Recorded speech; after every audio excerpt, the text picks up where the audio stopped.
Welcome to my next town. Kwentong Kalsada. In 1 minute, ikukwento ko ang first encounter ko sa pamusong Tagudin Cervantes sa Bangan Road.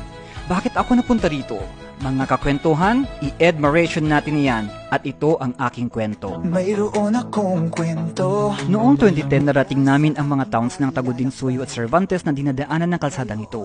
Kasama ng aking kapatid, tumakas kami sa bahay kasi hindi kami papayagan.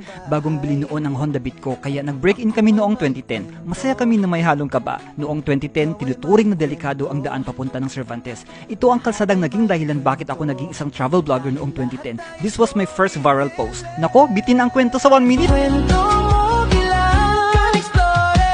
At yan ang kwentong admiration. My name is Edmar Gukib, your town explorer. See you in my next town.